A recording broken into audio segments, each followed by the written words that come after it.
pression à cause de vous, c'est qu'on leur donne, c'est toujours petit, sachant qu'ils ne connaissent pas les réalités des gens. En fait, c'est qu'ils me tracassent, je suis tout le temps là pour eux, je suis tout le temps, ici, là-bas. Mais vous ne savez pas ce qu'il y a bien, vous ne savez pas ce qu'il y a vie, vous ne connaissez pas ce qu'il y a vie. Mais vous êtes là, vous trouvez que tout est peu pour vous. C'est que tout est peu pour vous, tout est peu. Et moi, vous vous posez la question de savoir si moi je vais bien. Vous vous posez la question de savoir si moi je suis heureuse. Vous vous posez la question de savoir ce que je vis. Vous connaissez mes réalités. On s'entend, je suis fatiguée. Je suis fatiguée. On m'a jamais appelé. On m'a jamais appelé. Mon papa même surtout. Mon papa. Tu peux même pas m'appeler. Allô ma fille, tu vas bien. Allô, je suis malade. Allô, j'ai besoin d'argent. Allô, je suis comme ci. Allô, je suis comme ça. Sa maison, c'est 150 000 francs par mois. Il a lui donné 200 000 francs par mois. Il a payé ses souhaits. Il a payé des trucs. Il a payé. Maman, 250 000 francs par mois. Il a payé son. Je suis fatiguée. Ma tête, je ne peux plus. Sachant qu'il y a des employés, sachant qu'il est ici. Mais vous ne connaissez pas mes réalités. C'est qu'on donne là. Contentez-vous de ça. C'est qu'on vous donne là. Contentez-vous de ça.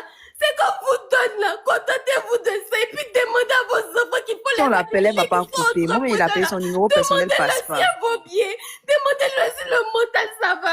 Demandez-le si elles sont heureuses parce qu'elles sont pas heureuses. Je n'ai jamais pris de temps de vacances pour moi. Je ne peux même pas me permettre de prendre des temps de vacances pour moi. Je ne peux pas me permettre. C'est que mes charges sont trop. Pour la vie que je suis là, mes charges me dépassent. Demain que tu n'as pas fait, c'est que tu as fait jusqu'à... C'est ce que je suis en train de voir. Tu as fait jusqu'à le jour que tu dis n'as pas, tu es mauvaise. Le jour que tu dis tu n'as pas là, tu ne connais pas les réalités des gens. Je suis fatiguée. Envoyez ça à mes parents. Enregistrez puis envoyez-le. Envoyez ça à mes parents. Envoyez ça à mes parents. Envoyez ça à mes parents. Envoyez-le. Je ne dors pas la nuit. Je stresse à cause de... Moi, s'il y a bien une chose que je déteste chez les parents africains, c'est qu'ils minimisent la peine de leurs enfants. Par exemple, un enfant dit « Papa, maman, je n'aime pas que tu me cries dessus. » Ah oui, mais moi, quand j'étais jeune, j'avais l'habitude qu'on me jette du premier étage. Et ce que je déteste encore plus, c'est les gens qui écrivent dans mes commentaires pour minimiser encore plus, encore 2 fois plus, la peine que certains enfants ont eu durant leur jeunesse. Oui, mais si c'était les Blancs ou les Asiatiques, il n'y aurait pas ce genre de commentaires où vos parents, ils ont tout fait pour vous. Ça, ce sont souvent des Noirs qui disent ça.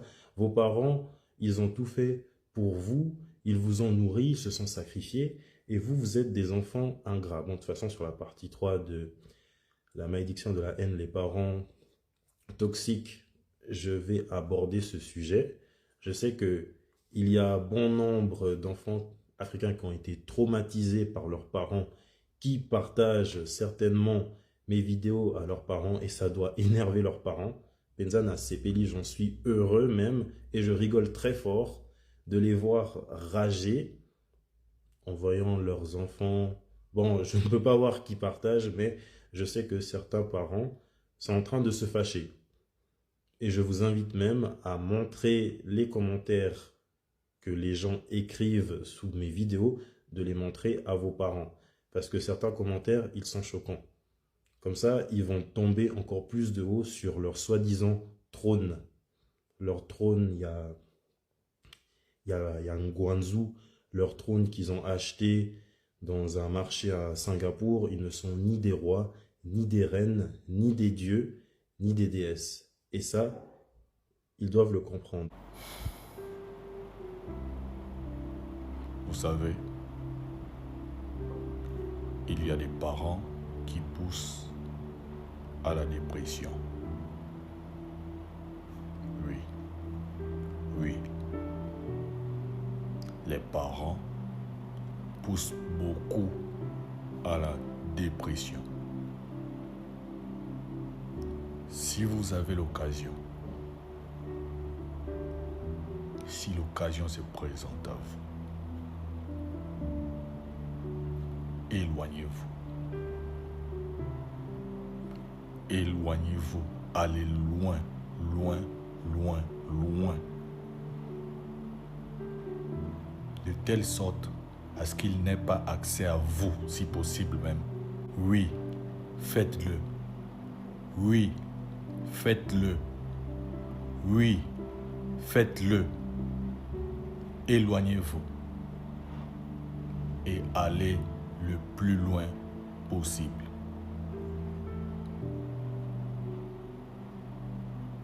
Votre santé mentale en vaut la peine. Il y a des parents qui détruisent mentalement à petit feu. Sur le long terme, imaginez ce que ça peut causer. Donc si vous avez les moyens, si l'occasion se présente, si Dieu vous donne la possibilité, éloignez-vous. Certains parents le font exprès, d'autres peut-être pas, mais ils vous détruisent mentalement. Vous n'êtes pas obligé de supporter tout cela. Allez loin. Si vous pouvez vous occuper d'eux à distance, tant mieux. Mais éloignez-vous.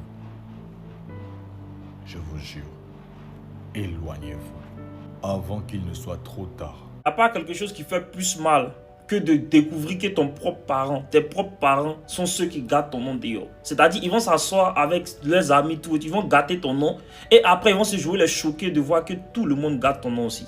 C'est-à-dire, le moindre problème que tu as avec tes parents, quelque chose qui est censé rester entre toi et tes parents, toute la famille le saura et on te jette à la verdict populaire. Il y a des parents même qui vont jusqu'à expliquer l'histoire aux voisins, aux gens du quartier. En commençant déjà par les comparaisons entre cousins, entre les enfants et les enfants d'autrui déjà qui n'en finissent pas, ils créent encore plus de problèmes dans leur propre famille et après ils viennent s'asseoir, prétendre comme s'ils ne savent pas ce qui se passe. Parce qu'un parent, tu compares ton enfant à son cousin, ça attise la haine en fait entre ces enfants-là et ces enfants-là n'ont plus en fait l'attraction en fait qu'ils doivent avoir en tant que toi et moi nous sommes la famille, ils ont un esprit de division. Après vos enfants grandissent, ils n'ont pas en fait le mental familial et vous êtes là, ouais, je ne sais pas ce qui se passe dans ma famille, c'est vous en fait. C'est pas que je déteste le plus, c'est que quand on me compare à des membres de ma famille.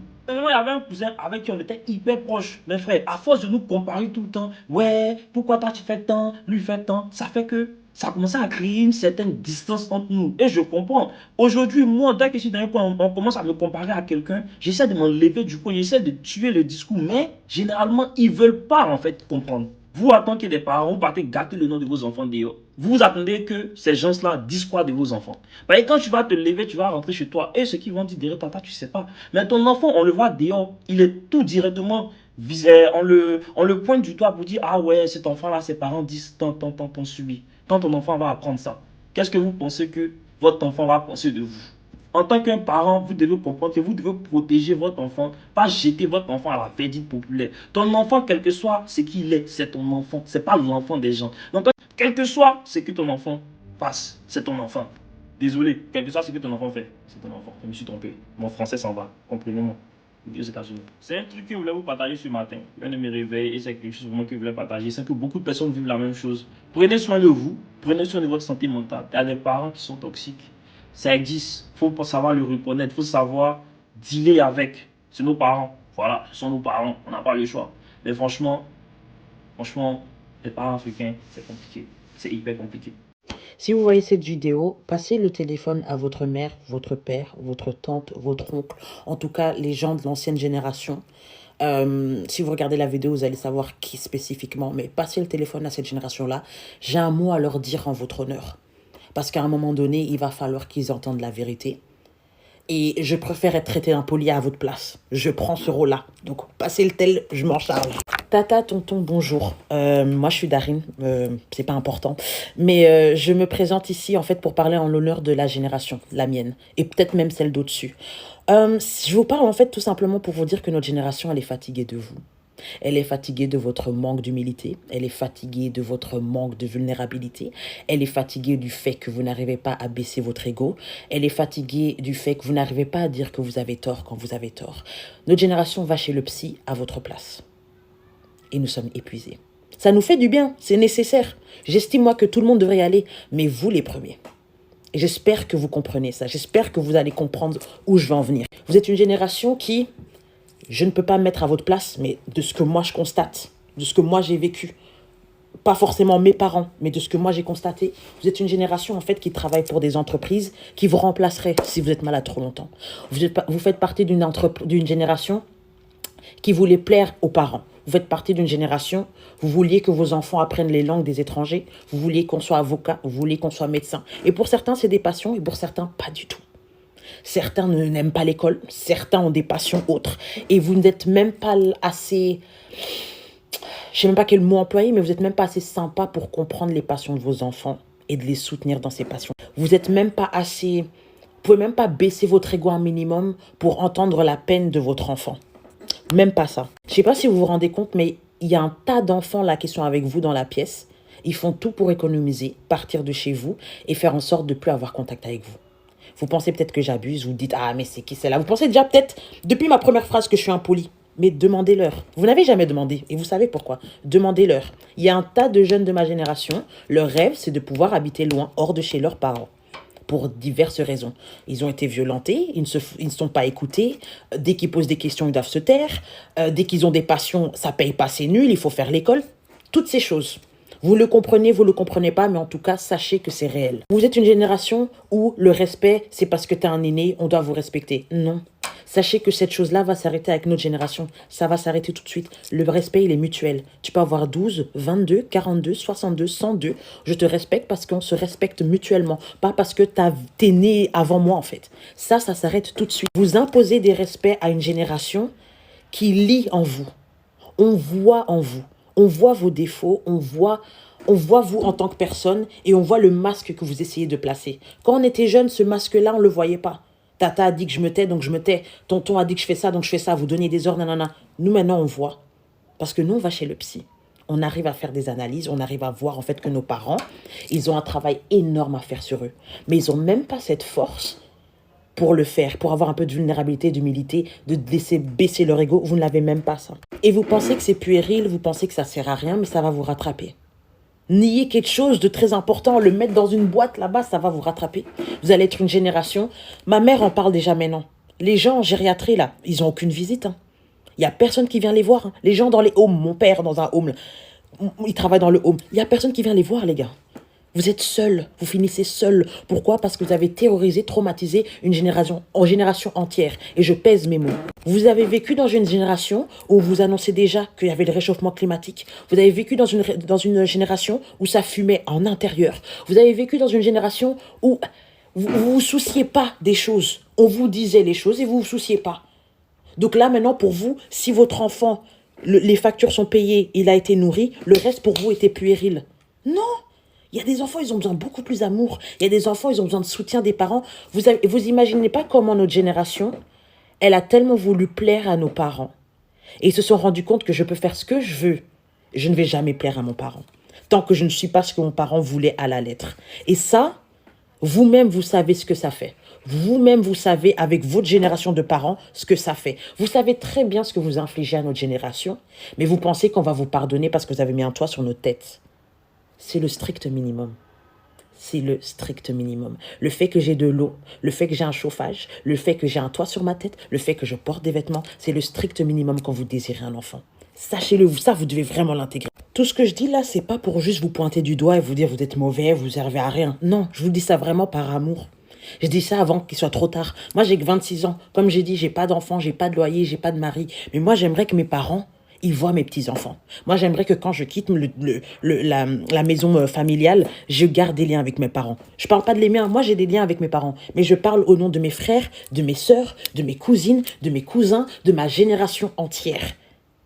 La génération entière, elle souhaite avoir ces liens avec vous, mais elle ne va plus forcer à faire l'effort. Elle ne va plus forcer à faire l'effort. On a essayé. Pour certains, ils ont essayé d'aller à l'école jusqu'au bout. Ça ne suffisait pas. Pour certains, ils ont essayé d'avoir une esthétique qui vous plaisait. Ça ne suffisait pas. Certains ont essayé vraiment de se mettre dans un moule pour vous. Et ça n'a jamais suffi. Donc maintenant, ils font ce qu'ils veulent. Et on est considéré comme la génération impolie. On est considéré comme la génération qui perd les pédales. Mais c'est parce qu'on est en train de se reconstruire sans modèle. On est en train de se reconstruire sans modèle. Certains ont des tontons, des tatas, qui ne sont pas des modèles pour eux. Absolument pas. Parce que tu dois juste dire ce que je fais parce que je sais mieux que toi. On ne vit pas dans la même génération. Vous n'avez même pas le désir de vouloir un peu, je vais pas dire vous adapter, mais d'apprendre à connaître notre génération. Vous n'avez pas vécu dans la technologie, mais vous voulez qu'on s'en charge. C'est pas comme ça. Vous voyez ce que je veux dire? Comme j'ai dit, je suis pas là pour vous blâmer. Je suis pas là juste pour vous dire du négatif. Vous êtes ça, tenez, réfléchissez, pleurez debout. Non, je suis juste en train de vous dire ça parce que j'ai pas envie que vous vous rendez compte à 80 ans que vous êtes dans un home placé par vos 4 enfants et que vos enfants vivent leur vie et prennent pas contact avec vous à cause de l'éducation que vous les avez donnée et que vous vous rendez compte trop tard. J'ai juste envie d'éviter ça. J'ai envie vraiment que vous compreniez que la vulnérabilité, admettre ses torts, admettre que vous ne savez pas, admettre que vous avez besoin d'apprendre, c'est une chose qui pour nous compte énormément. Les sentiments de nos parents, leurs ressentis, leur vécu, c'est quelque chose qui compte. Mais vous avez une honte sur cette chose-là, mais c'est vraiment le truc qui débloquera en fait la barrière entre les deux générations. Moi, je pense vraiment que si vous montrez ce côté de « je ne sais pas, j'ai tort, apprends-moi », vous verrez le visage de votre enfant s'illuminer. Parce que c'est tout ce qu'on recherche en fait. On recherche juste à ce que vous arrêtez d'être les « je sais tout ». Parce que vous savez pas tout, and that's okay. Comme j'ai dit, tout ce que je viens de dire, c'est par amour. C'est pour vous. Vous pouvez faire le choix de ne pas m'écouter, de penser que je suis encore une enfant de cette génération-là, je suis une pote à votre enfant et que je suis venue faire du baratin. Je ne connais probablement pas votre enfant, mais s'il a passé le téléphone, c'est que c'est vraiment ce qu'il ressent. C'est que j'ai pu mettre des mots sur ce qu'il ressent. Donc, prenez ne serait-ce qu'une seconde, réfléchissez à ce que je viens de dire et essayez de voir peut-être où j'ai peut-être touché juste. Essayez de voir si vous pouvez travailler, ne serait-ce qu'un tout petit peu là-dessus. Et vous verrez le changement. Et vous apprécierez peut-être mon speech. Vos parents vous bloquent. Allez, moi j'arrive et je vous le dis direct. Non, en vrai de vrai, rester trop longtemps chez vos parents peuvent faire que vous n'êtes pas la personne que vous voulez être. Je m'explique. Alors moi j'habite seule depuis que j'ai 18 ans et je pense que je n'aurais pas pu développer une maturité autrement que comme ça. En fait, le truc, c'est que le confort peut devenir dangereux parce qu'il t'empêche d'évoluer et l'endroit que tu as grandi va te maintenir dans une ancienne version de toi qui n'est plus forcément bonne. Et tant que tu restes dans un cadre trop sécurisant, tu ne découvres vraiment pas qui tu es. À un moment donné, il va falloir partir de son quartier, partir de sa ville, aller autre part où tu as grandi. Et je vous assure que c'est en découvrant le monde, en faisant les choses de soi-même, que tu deviens quelqu'un de beaucoup plus responsable. Et au-delà de ça, les parents, par amour, ils vont vouloir nous protéger, mais inconsciemment, ils vont projeter leurs peurs et leurs limites sur toi. Demain, tu as des rêves, tu as des objectifs, tu as des ambitions. On va te décourager, on va te dire que c'est pas bon pour toi. Tu vas laisser tomber. Mais si au fond de toi, dans ton instinct, c'est ce que tu veux, au plus profond de toi-même, fais-le, tu vois. Je pars du principe que nos parents, ils ont fait leur vie, à nous de faire la nôtre, tu vois. Je dis pas qu'il faut aller à l'encontre de ses parents, qu'il faut pas écouter, pas du tout. Mais qu'à un moment donné, ta vie, c'est pour toi, tu vois. À toi d'aller découvrir les choses, à toi d'aller faire tes erreurs, à toi de prendre tes décisions, tes choix. Et voilà. Mais je suis sûre que si tu sens au fond de toi que c'est bon pour toi, faut que tu y ailles, tu vois. Et des fois, les parents, ils vont pas être en accord avec tes ambitions, tes projets, tes objectifs, mais ils ont fait leur vie, hein. À nous de faire la nôtre, tu vois. Chers parents, arrêtez de mettre la pression à vos enfants alors qu'ils sont encore en train de se chercher et de se construire. Arrêtez de comparer vos enfants aux enfants des autres parce que eux et ces enfants n'ont pas les mêmes opportunités. Ils ne vivent pas les mêmes réalités. Ils ne sont pas dans les mêmes endroits. Arrêtez de vous comparer à vos enfants, de dire « Mais moi, à ton âge, je m'occupais déjà de ma mère. Moi, à ton âge, je faisais déjà ceci. Moi, à ton âge, quand je sortais, je ramenais un sachet. » Ce n'est pas à un enfant de prendre des responsabilités d'adulte. À ton âge, lorsque vous étiez jeune, le monde de votre époque et l'époque de maintenant, ce n'est pas la même. Il n'y a plus les mêmes opportunités. Les difficultés ne sont pas les mêmes. Les prix, tout a changé. Vous dites à un enfant, moi à ton âge j'avais ceci, moi à ton âge j'avais cela. Vous les poussez à quoi en fait? À quoi? Que chacun assume son rôle et chaque parent doit arrêter de faire porter à un enfant le poids qui n'est pas le sien. Est-ce qu'on peut parler des darons africains qui mettent la pression aux gens sur des échéances qui ne les concernent pas toujours? Franchement, là, ça vient de se passer à chaud. Je suis obligée d'extérioriser avec quelqu'un. Moi, t'as vu, j'ai 29 ans. Je suis une femme. Donc, célibataire sans enfant. Mon père, faut voir comment il est affairé dans ma vie. En fait, je comprends, hein, c'est un parent, il est inquiet pour ses enfants, etc. Il faut se marier, il faut faire des enfants et tout. Voilà, maintenant que je n'ai pas rencontré la personne, je fais comment? Là, il vient de m'appeler. J'étais là, tranquille, dans mon mood. J'écoutais la musique, en train de faire ma vie. Il m'appelle, il me dit, ouais, j'ai vu une prière et tout qu'il faut vraiment que tu fasses. Parce qu'apparemment, quand on fait cette prière, ça débloque les onctions et tout, pour que tu trouves un mari, etc., etc. En vrai, c'est mignon sur le principe. Ça part d'une bonne intention. Mais c'est agaçant. C'est agaçant parce qu'en fait, à un moment donné, il faut laisser les gens un peu tranquilles. À cette heure-là de la journée, tu es censé penser à d'autres choses, tu vois. Ça peut pas être ton sujet de prière constant, tu vois. Les parents, ils prient pour nous et tout, c'est trop bien. Mais des fois, je suis oppressée, en fait. Tu vois, là, ça a niqué ma vibe. J'étais dans une bonne vibe, une énergie agréable, solaire. Il est venu éteindre la lumière alors que j'étais heureuse. J'allais bien, j'étais détendue.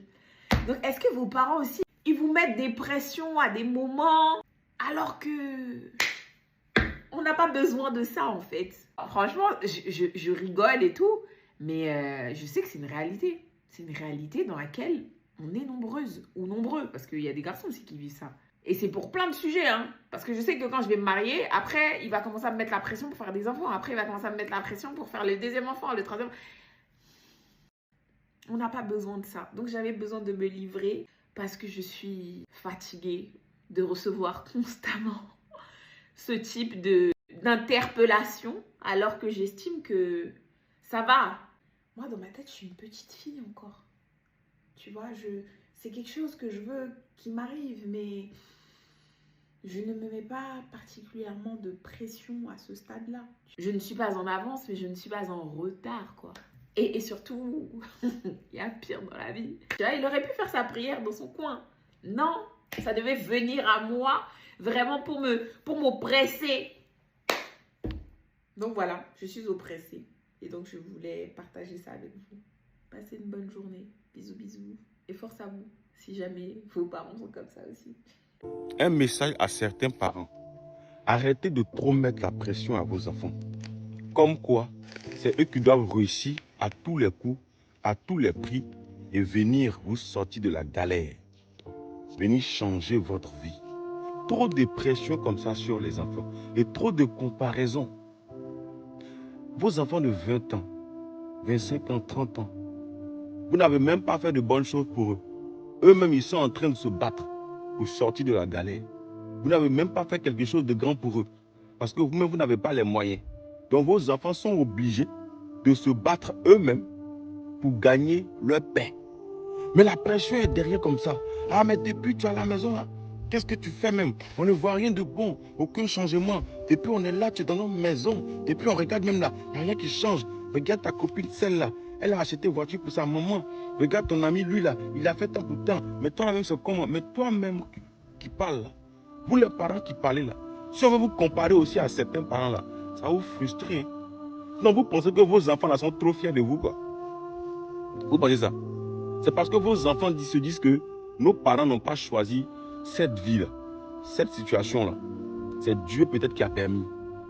Sinon, vos enfants aussi là, ils veulent avoir des parents très riches.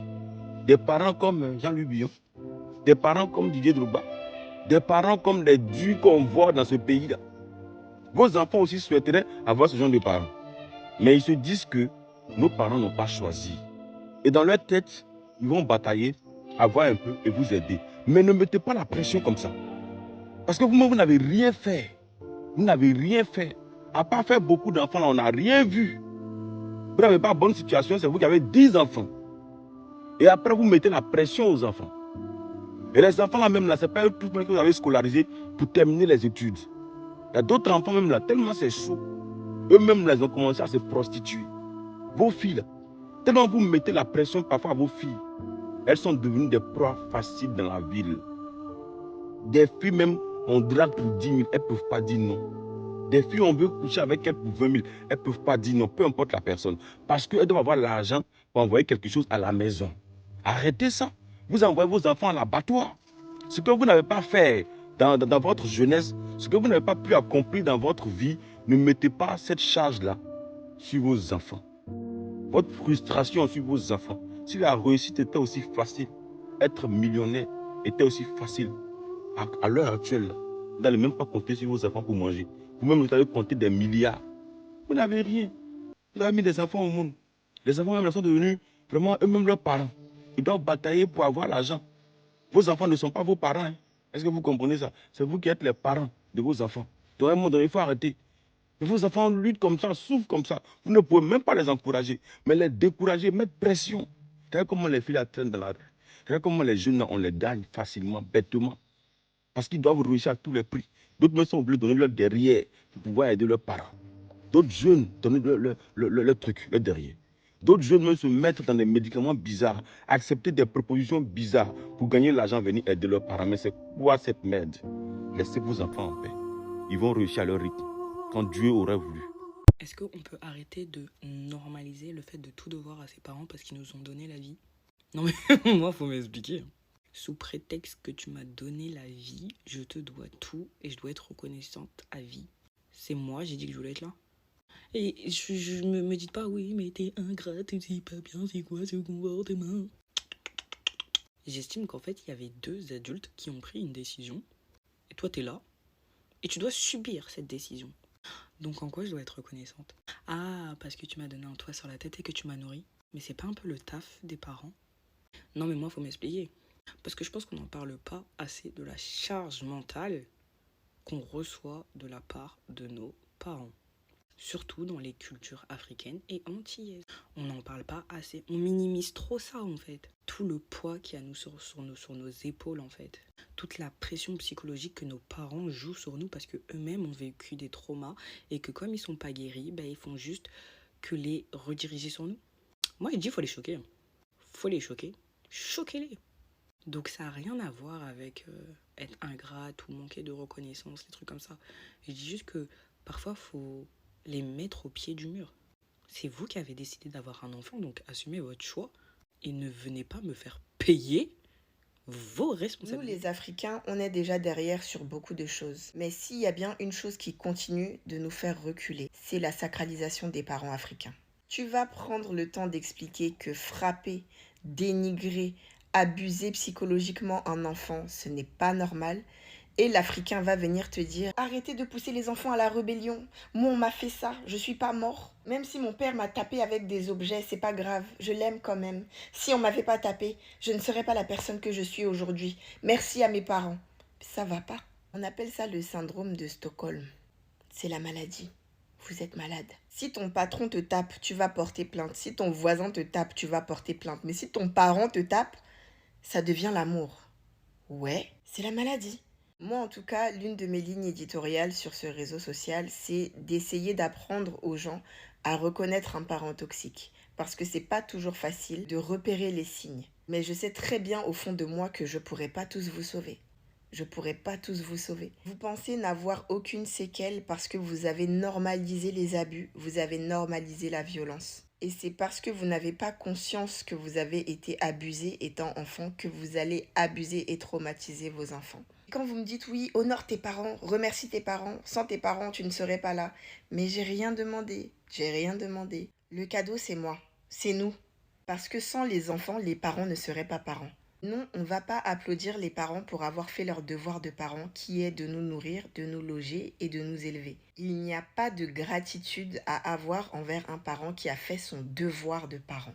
Être un parent, c'est pas forcément être un bon parent. Un bon parent élève ses enfants dans l'amour. L'amour ne va pas de pair avec la violence et les abus. Et les parents qui irritent leurs enfants ne méritent pas d'être honorés. Mais je sais que vos versets bibliques vous maintiennent dans un état d'aliénation très avancé. Donc nous là, on va avancer sans vous. On pourra pas tous vous Les sauver. gars, il y a énormément de trucs que font des parents africains aujourd'hui que personnellement, je ne ferai jamais à mes enfants. Toujours comparer mes enfants aux enfants des autres. Dès que mes enfants font une bêtise, dès que mes enfants ramènent une mauvaise note à la maison par exemple, pourquoi les comparer aux enfants des autres? Pourquoi les comparer à leur grand frère ou à leur grand cousin par exemple? Pour moi ça c'est vraiment un truc inutile, ça sert juste à baisser la confiance en soi de mon enfant. Tout le monde avance à son rythme, mais surtout tout le monde fait des erreurs. Donc dire à mon fils à chaque fois qu'il fait une erreur de parcours, regarde le fils de Luffy.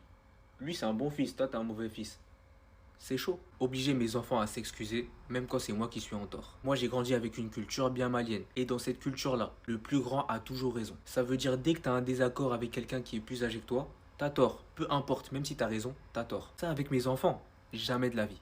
Dès qu'on va avoir un désaccord et que je me rends compte que c'est moi qui suis en tort, je vais aller vers eux pour m'excuser. Rappeler à mes enfants tous les jours tout ce que j'ai fait pour eux. Pour moi, si tu as des enfants, c'est que tu as décidé d'en avoir. C'est pas eux qui ont décidé de venir au monde. Donc à partir du moment où tu as pris la décision d'avoir des enfants, tu es dans l'obligation de t'occuper d'eux. Tu es dans l'obligation de leur faire des cadeaux, etc. Donc tous les jours, venir voir mon enfant et lui dire « Ouais, Trafalgar Law, regarde tout ce que j'ai fait pour toi, t'es un ingrat. » Non. Dès que j'ai un problème avec mes enfants, appelez toute la terre pour leur expliquer le problème. Si j'ai des problèmes avec mes enfants, ça ne regarde que moi et mes enfants. Pourquoi je vais aller mêler quelqu'un d'extérieur qui n'a rien à voir? Moi les gars, l'une de mes plus grosses phobies quand je vais devenir papa, c'est que dès que j'arrive dans mon salon, tous mes enfants fuient dans leur chambre. C'est une dinguerie. Donc franchement, je vais tout faire pour avoir une super bonne relation avec... Je suis désolée, mais beaucoup de parents africains sont un frein pour l'évolution de leurs enfants. La dernière fois, j'étais en train de discuter avec un monsieur qui nous faisait comprendre qu'il trouvait que les enfants de la diaspora n'avaient aucune éducation financière. Il a donné tout un tas de raisons, etc. Je lui dis d'accord, il n'y a pas de souci. Mais pour qu'un enfant issu de l'immigration ait une éducation financière, il faudrait déjà que ses parents en aient une. Et que ses parents puissent lui transmettre justement cette éducation financière-là. Contrairement aux parents blancs, beaucoup de parents noirs africains ont des comportements financiers abusifs envers leurs enfants. Rares sont les fois où tu vas voir un parent blanc, juste parce que son enfant travaille, exiger une certaine somme d'argent tous les mois à son enfant, et ce même si l'enfant habite dans la maison familiale. Ce n'est pas le cas dans beaucoup de familles africaines. À partir du moment où tu travailles, que tu habites chez tes parents ou pas, il y a des parents qui vont exiger une certaine somme d'argent tous les mois à leurs enfants et qui vont exiger que l'enfant puisse subvenir à leurs besoins en cas de nécessité. Et si tu as le malheur de dire non, on va te rappeler qu'on t'a accouché, on t'a nourri, on t'a logé, on a payé tes études, etc. Alors qu'à la base, c'est leur travail, c'est leur rôle en tant que parent. Je suis désolée, mais demander à une personne qui est encore en train de se construire d'aider à payer le loyer, d'aider à faire les courses, d'envoyer de l'argent pour subvenir aux besoins des personnes qui sont restées en Afrique, oui, c'est un comportement qui peut représenter un frein dans l'évolution de l'enfant. Du coup, comment est-ce que vous voulez que ces enfants-là aient une éducation financière si à côté de ça, on a des parents qui les prennent pour un retour sur investissement? Je ne suis pas en train de dire qu'il ne faut pas aider nos parents. On doit aider nos parents. Mais à partir du moment où cette aide est un frein pour nos réalisations et à l'atteinte de nos objectifs, c'est là qu'il y a un problème en fait. Parce que même si beaucoup de parents noirs africains ne veulent pas l'admettre, ils ont fait leur vie, ils ont fait leur choix de vie. C'est à nous de faire nos choix de vie aujourd'hui. Peu importe les milliers d'euros que tu peux gagner aujourd'hui, si tu as des parents qui te prennent pour leur banque, tu ne vas aller nulle part et tu vas toujours stagner. Pour toutes les personnes qui vont dire « Oh, c'est l'éducation occidentale, etc. » Peut-être, mais c'est grâce à cette éducation-là que l'Occident est en avance par rapport... Il y a certains parents-là, tant que tu n'es pas infirmier, tu n'es pas policier, tu n'es pas instituteur, tu n'es pas médecin, tu n'es pas sage-femme, tu n'es pas enseignante, tu n'es pas éducateur. C'est-à-dire pour eux, là, tu n'as même pas encore réussi. C'est-à-dire que tu ne fais rien même de ta vie. Moi, il m'avait une réunion de famille dans mes débuts, là, vers les 2015-2016, quand j'avais commencé mon entreprise, là.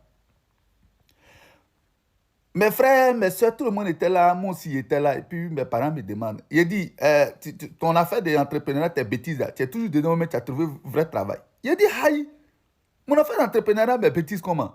Attends, c'est entrepreneuriat, vous appelez bêtises, là. Il dit, non, il faut chercher travail, il y a tes frères, là, il y a un de tes cousins, là, il est infirmier. Il y a un de tes cousins, là, lui, il est enseignant. Il y a un de tes cousins, lui-même, là, Jacob, là, il est devenu policier. Toi, tu es là, tu as tout. Il dit, aïe. Mais maman, c'est affaire d'entrepreneur, vous appelez bêtises là, ou bien je ne comprends pas. C'est-à-dire que les parents africains là, je ne sais pas qu'est-ce qu'ils ont mis dans leur tête quoi. Tant que tu n'es pas encore fonctionnaire, c'est-à-dire que médecin, pilote, pour t'appeler pas. Moi, mon fils là, c'est un comptable. Ma fille là, tu connais ma fille, elle est institutrice même à Boisseau. Je dis quand souvent je passe même dans les cours, je me rends des visites et puis attends souvent mais les parents parler la même. C'est-à-dire que je suis le pays à ma tête. Tiens, les francophones sont en retard. Tu vois un père, il tape sa poitrine quand il est fier. Je dis, moi là, mon fils là, il a eu concours de... CAFOP, mon fils là, il a CAFOP dans Boisseau. Non, vraiment, tous mes enfants ont réussi. Mon premier là, il travaille au Orange. Mon deuxième là, il est technicien à CIE. Maintenant, le dernier là, lui là, il vient d'avoir son CAFOP. Et puis, tu vois fierté dans... J'ai dit, dernièrement là, 10 ans plus tard, on est allé au village, rendez-vous, funérailles de notre grand-père. Cortège de voitures derrière moi. Quand on est arrivé en même temps, les vieux là, les vieux avant qui disaient, mais attends, Erico là, il est devenu quoi? Il est devenu insultant ou bien il est devenu quoi? Il dit cortège même de voitures. Et puis on me dit, attends, tu as trouvé travail, mettons bien, c'est comment? Je dis, non, non, non. Est-ce que vous connaissez ce qu'on appelle chef d'entreprise? Est-ce que vous connaissez ce qu'on appelle entrepreneur? Est-ce que vous-même là, vous connaissez ce qu'on appelle chef d'entreprise, ce qu'on appelle entrepreneur? C'est-à-dire que c'est des choses qu'on ne peut pas comparer. C'est vrai, dans les débuts, là, c'est compliqué. Les parents, là, ils vont toujours te trouver. Tes bêtises que tu fais, attends, tes conneries que tu fais là, tu arrêtes, mais tu continues toujours. Ils vont toujours. Mais est-ce que vous connaissez ce qu'on appelle chef d'entreprise, ce qu'on appelle entrepreneur? C'est-à-dire que la personne commence un peu. Vous êtes là, vous moquez, il y a les railleries, il y a les moqueries, il y a les négligences. Mais à un moment donné, là, bim! Est-ce que vous connaissez même ce qu'on appelle femme qui a salon de coiffure? Elle peut gagner 400, 500 000 par jour. Est-ce que vous connaissez ce qu'on appelle jeune entrepreneur qui a ses magasins de chaussures, magasins d'habits? Il peut gagner 800 000 par jour. Est-ce que vous connaissez ce qu'on appelle chef d'entreprise? Une entreprise qui peut faire un chiffre d'affaires d'au moins 80 millions par jour. Un jeune qui a un parking de voitures. Un jeune qui a une entreprise de cabinet d'anglais. Est-ce que vous connaissez l'entrepreneuriat même? Est-ce que vous connaissez ce qu'on appelle, je suis chef d'entreprise? Est-ce que vous connaissez même la signification? Non, nos parents d'aujourd'hui, là, moi, je ne comprends pas. C'est-à-dire que tant que tu n'as pas encore fonctionné, il suppose que tout ce que tu as fait ton temps. D'ailleurs, même quand on lui demandait, même quand son fils est entrepreneur, ben, chef d'entreprise, mais en tout cas, et puis arrêtez de dire, mais débrouille. Hein. Quand vous êtes chef d'entreprise, dites, je suis chef d'entreprise. Si vous avez une entreprise formellement enregistrée, dites, je suis chef d'entreprise. Arrêtez de dire, non, je me débrouille. C'est vous-même qui faites, et puis vos parents là vous négligent. Quand je me cache ici, arrêtez de dire, je me cache ici, tu ne te caches pas ici, c'est ta maison, il faut être fier de ça. Quand vous voyez, c'est ma petite trouille, je me débrouille ça. Il faut dire, ouais, ma voiture, je suis fier de ça, je roule ça. Arrêtez de dire, non, je me débrouille, je me cache. C'est vous qui faites pour vos parents, vous négligez là. Toi, tu es chef d'entreprise, tu as tes salons de coiffure un peu partout, mais même tu as un seul salon de coiffure, tu ne dépends plus de tes parents, tu ne dépends plus de personne, tu te débrouilles, on te demande, tu dis, en fait, tu es indépendant, tu te demandes, tu dis, je me débrouille. Tu ne te débrouilles pas, il faut dire que c'est mon entreprise qui est là. Je suis chef d'entreprise. Quand ton entreprise est enregistrée, tu es chef d'entreprise. C'est vous qui faites et puis vous... Vous et moi avons entendu des témoignages, les histoires. Il y a d'autres témoignages que les gens ont ajoutés dans les commentaires des différentes vidéos que je vous ai partagées. Et si vous voulez aller les lire, n'hésitez pas à taper donc les noms des créateurs qui apparaissent dans les vidéos. Vous allez les voir juste en dessous des vidéos où ils apparaissent. Ce sont leurs comptes TikTok. Et donc, si vous voulez vraiment voir les différents avis que les internautes ont donnés sous leurs vidéos, n'hésitez pas à aller. Et je dis toujours merci à ces personnes-là qui viennent parler haut et fort de ce qu'ils vivent, de ce qu'ils ressentent, et pour nous permettre donc de pouvoir enchérir, de pouvoir en apprendre les unes des autres. Ça permet donc de faire de la sensibilisation, des avertissements, et voilà. Okay? Donc, on ne va pas parler d'un cas en particulier dans les vidéos. Nous ne sommes pas dans la famille des autres, chacun est dans sa famille et chacun a eu une éducation propre à sa famille. Et ce que moi je veux, c'est juste dire que souvent les parents aussi reproduisent un modèle éducatif qu'ils ont reçu de leurs parents. En fait, nous ne sommes pas tous et toutes nés à la même époque et nous n'avons pas tous les mêmes croyances, les mêmes traditions, les mêmes modèles familiaux d'où nous venons. Vous savez, la Terre est tellement vaste. Il y a plusieurs continents, plusieurs pays, plusieurs valeurs et j'en passe. Mais moi, ce que je voudrais ajouter dans cette vidéo, c'est que à nous, nouveaux parents actuels, futurs parents, les millénials, ceux de la génération Z et autres, ce que je nous souhaite, c'est une parentalité saine.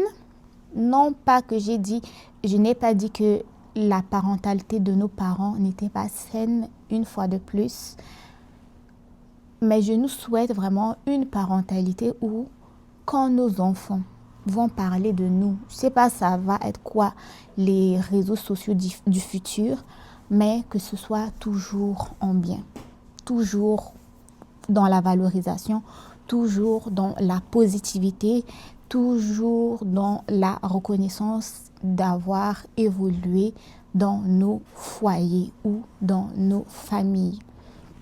Je nous souhaite une parentalité où il va y avoir de la discussion, de l'épanouissement, où l'enfant n'aura pas peur de ses parents, où l'enfant en fait va considérer ses parents comme c'est les premières personnes à qui il doit se confier, et même si cet enfant-là arrive à avoir 50 ans, que ses parents soient toujours en vie, que ses parents demeurent leur refuge.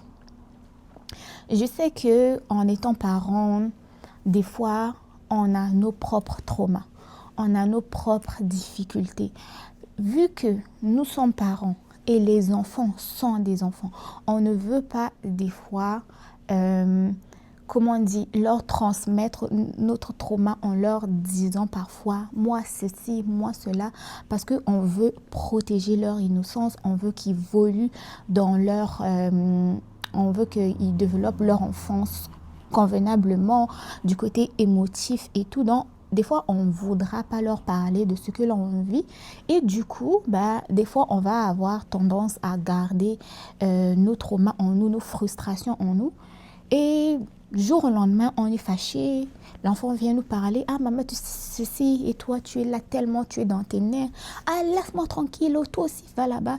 Et du coup, l'enfant peut penser que en fait tu es fâché contre lui, que c'est lui le problème, alors que ce n'est pas lui le problème, mais tellement tu es dans des émotions, tu es dans la douleur, tu es dans la souffrance que tu ne peux pas verbaliser. Et je dirais que des fois, nous, des personnes d'origine africaine, on n'a pas tendance à aller en thérapie, à aller consulter pour évacuer ce que l'on a dans la tête, le verbaliser. Des fois, les personnes sur qui on va déverser d'une façon involontaire, peut-être ça va être les personnes proches de nous, ça va être peut-être les enfants, ça va être peut-être le conjoint, ok? Mais vous savez, la nouvelle génération de parents que nous sommes un peu plus ouverts à la discussion, nous voulons... on soit un peu plus ouvert aussi à l'expression de nos émotions.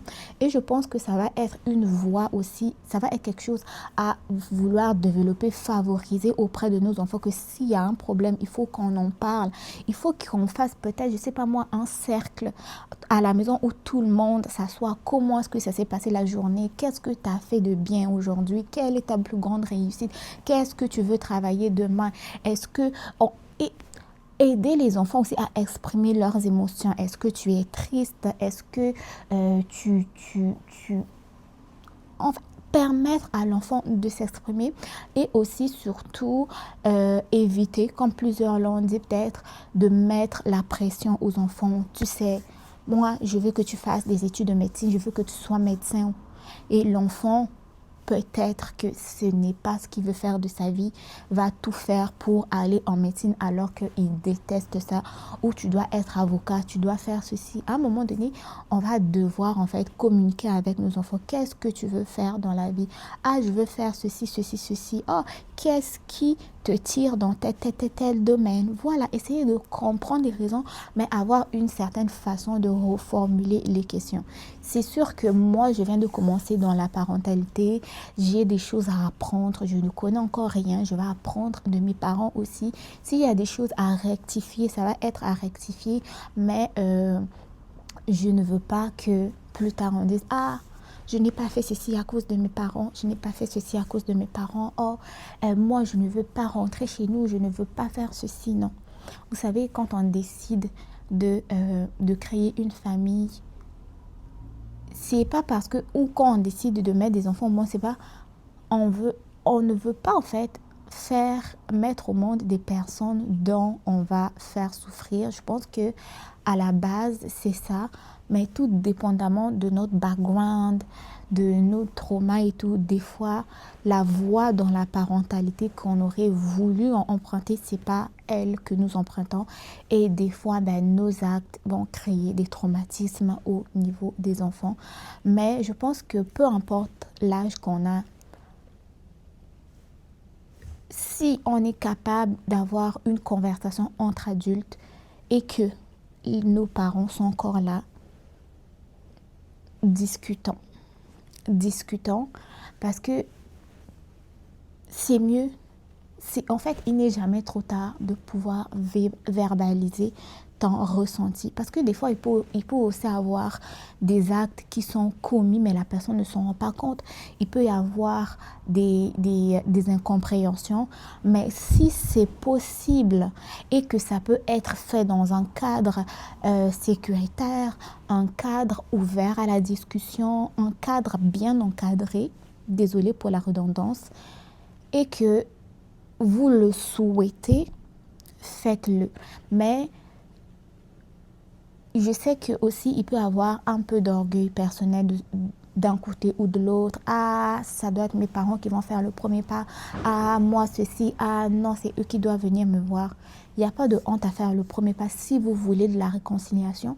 Si vous ne voulez pas de la réconciliation aussi, cela vous appartient. Comme je le dis, à la fin de la journée, chacun fait ce qu'il veut de sa vie parce que tout un chacun de nous savons ce qui est bien pour nous. Ce n'est pas aux autres de décider à notre place.